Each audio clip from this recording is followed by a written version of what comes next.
Now live from his EIB studio in Florida. Rush, welcome back to Fox News Sunday. Always good to have you, sir. Thank you, Chris. It's great to be here.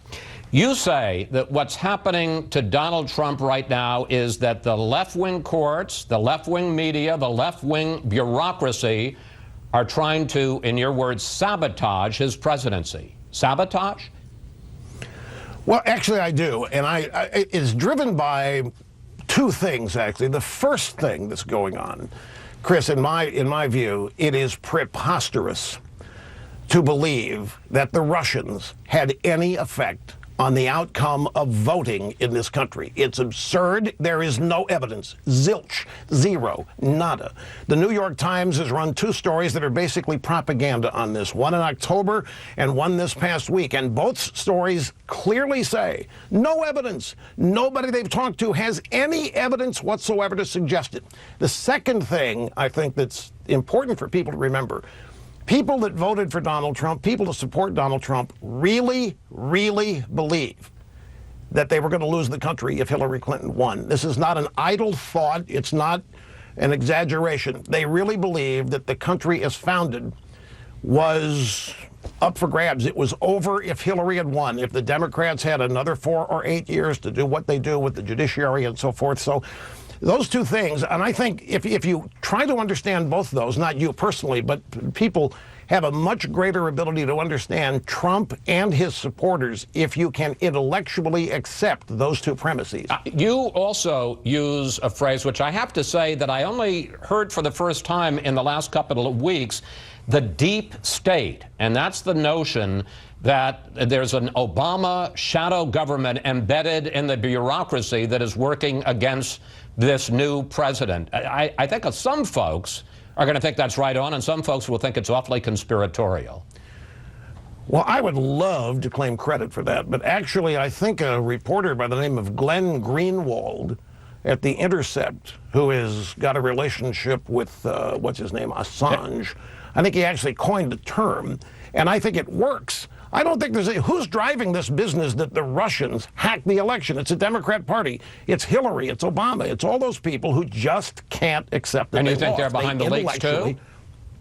Absolutely. Of course they are. They're trying. Look, if they can't win at the ballot box, you know they're down 1,200 seats since 2010. They've become a marginal party electorally. All they've got is their embeds in the bureaucracy and the judiciary, and they're pulling out all the stops. There's no question. This business that the Russians hacked the election, this is serious allegation that is impossible. The Russians could not have had any impact whatsoever on voting, either how they were cast or how they were counted. In fact, if you want to say they did their job. Hillary won the popular vote. How could they have possibly had this whole premise?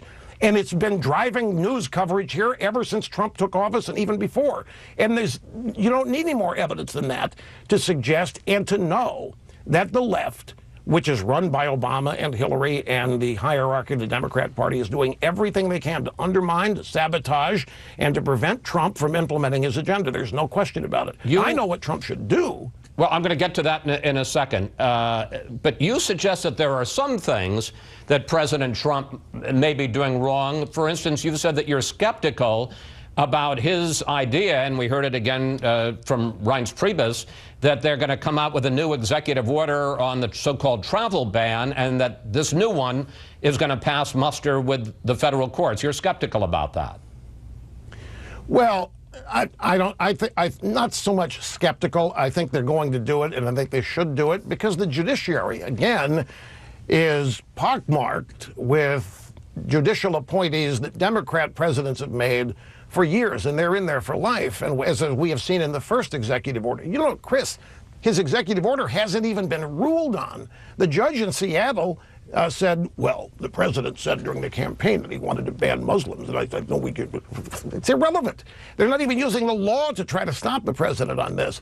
I think what the president has to do, and I was happy to see it, this rally was something that I hoped he would do. And in the rally, he really focused on domestic agenda. Look, here's the thing. Donald Trump has nobody helping him other than the people that voted for him. Obama had the media. Obama had the judiciary. Obama had all kinds of support. At an Obama press conference, a typical question, what enchants you? I mean, Obama was never challenged seriously by the media. Trump doesn't have any of that. He's got to keep his supporters on board. He's got to keep them revved up. So the rally was great. But the thing that will really make all this Russia stuff and all this deep state stuff not take hold is getting to work implementing the repeal of Obamacare, getting to work and really doing tax reform, and getting to work and really shore up our borders, because that is the primary area where people that voted for Trump felt that we were on the way to losing the country. We've even lost the definition of immigration. Immigration today, if you listen to the left, equals anybody who wants to come into the country should be allowed. That's not what immigration is. That's illegal immigration, and we ought to all oppose it. We are all in favor of immigration that determines who gets in, the quantity of people who get in, whether they assimilate or not. Nobody's opposed to that. But immigration has been defined now as people flooding the country who are non-citizens, and that's called immigration according to the culture of the left. And we're just ruining our opportunity to stay together as a people with a common culture. I want to get to this question of focusing on the domestic agenda, because interestingly enough, that's something you've been saying. He needs to focus on the key things that would improve people's daily lives. There is a columnist for the Washington Post who is no conservative, and he actually wrote this week, and I don't know whether you're going to give you a heartburn, he said, Rush Limbaugh is exactly right about how Donald Trump can fix his problems, namely ignore the political chatter and focus on the domestic agenda. But I got to tell you, by historical standards, by this point, Obama stimulus had already been passed. President Trump is pretty slow on Obamacare, is pretty slow on repealing Obamacare, pretty slow on tax reform, and there's a lot of disarray inside the Republican Party on Capitol Hill. Well, now, here I have to tiptoe. We're not talking Republicans and Democrats opposed to Trump. We're talking establishment versus Trump. Trump considered to be an outsider. The establishment doesn't want any part of Trump. They don't want him to succeed, and I would throw some Republicans in that as well. It's just the way Washington works. And this is why I think moving forward on this agenda is crucial. You mentioned Obama's stimulus. Here's the difference, and this is what Trump supporters know. It wasn't a stimulus. It was a payoff to unions, Chris. It didn't stimulate anything. We don't have a growing economy. We don't have jobs being created at a replacement level for those we had lost. We don't have anything Obama said. He lied about Rush, the you cost may well of be right. No, this is important stuff. The people. Well, no, I'm not disagreeing with you. I'm just saying at least he passed his program, and President Trump hasn't passed any of his programs yet. Well, of course, it makes my point. Here you had, I tiptoe again. You have the historic You're not very good at tiptoeing. African American. Well, it's television. It's Fox News. I have deep respect. But no, seriously, you have first African-American president. You have everybody falling all over themselves to acknowledge that, to reward that. Obama was going to get everything he wanted in the first year, because if anybody opposed it, they were going to be accused of being a racist or bigot or who knows what. But don't ignore the substance. The voters know that his stimulus, it doesn't matter when it got passed, he misled everybody about it. The people of this country are tired of being misled. They're tired of voting based on what candidates have told them they're going to do, and nothing ever changes. Trump has a wide berth here, Chris. The media did not make Donald Trump, and they can't destroy him.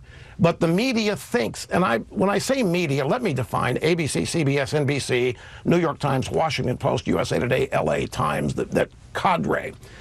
They have a formula, they have a blueprint for destroying Republican political officials they don't like. It's not going to work on Trump.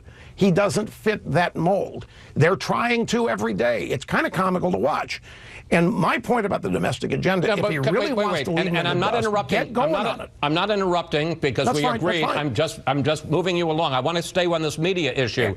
Because you heard my conversation just now with Reince Priebus, and tell me what you think.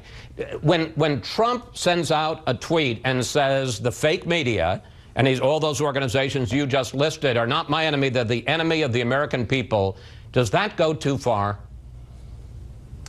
Well, again, not to his voters. His voters have fought this for the longest time. I think that there's something to it. Enemy of the people, enemy of the state, they're enemies of Trump. And Trump won the election. Trump won on substance. Trump did more interviews. He explained his agenda more than any political presidential candidate ever has in my memory. And he has tried to stick to it as people perceive it. And this effort to stop him, this is what people conclude. Anti-American, anti-this. It clearly is anti-Trump. And Trump has a connection with his voters that most politicians don't have. I understand it perhaps better than anybody in media. And that connection that he has is not anything that anybody else can break. Only he can break it. And I got about a minute left, so I'm going to ask you to keep the time on this. Is that all? As you look, no, you've been doing great. As you look at where they are 1 month in, is he in good shape? Is he in trouble? What's the state of the Trump presidency? 1 minute. My impersonation, well, it depends on who you ask. If you ask the media, they want people to believe that it's chaotic and falling apart, and it's already over. Trump's defeated. He doesn't know what he's doing, and everybody's running away from it, and we've got people in the deep state trying to sabotage Trump in order to save America. I think he's doing exactly what he said he was going to do, and at the bottom line, I don't really think he's fazed by all of this. I know Donald Trump. He's a winner. He's committed, and he has intended all along to do what he thinks is necessary to save the country. So perceptions are what they are. Keep an open mind. We're only 1 month in, and he's got 3 years and 11 months to go. And his supporters have nowhere near gotten to the point where they're worried or want to abandon him. They hope he hangs in. They hope he just continues to stick it to them. And they want to see this agenda moved. And believe me, that's the magic here. Get tax reform, Obamacare repealed, and he's free.